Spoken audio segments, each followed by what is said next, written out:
Thank you. Mrs. Morkanaite. Šiandieną priimtas reglamentas nebe pirmas dokumentas šioje plenarnėje sesijoje, kuris skirtas ES vandens telkinių apsaugai. Europos jūrų saugos agentūra jau atlieka itin svarbų darbą siekiant jūrų apsaugos. Tačiau skaudžios pamokos Meksikos įlankoje įrodo, kad ES turime imtis griežtesnių veiksmų. EMSA iki šiol vykdo jūrų transporto priežiūrą, stebėseną. Tačiau šis reglamentas įpareigos praplėsti stebėjimo funkciją.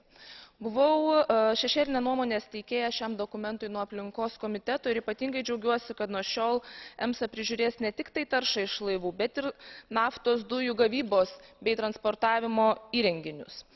Taip pat labai svarbu, kad agentūra turėtų tam tikrą įtaką ir bendradarbiavimą su Europos komisija, vykdant tikrinimus trečiosiose šalise, tai yra tose šalise, kurios turi bendrą jūrą su Europos Sąjunga. Ir tikiuosi, kad efektyvi stebėsena leis užtikrinti efektyvią prevenciją ir efektyvų reagavimą į galimas nelaimes. Dėkui.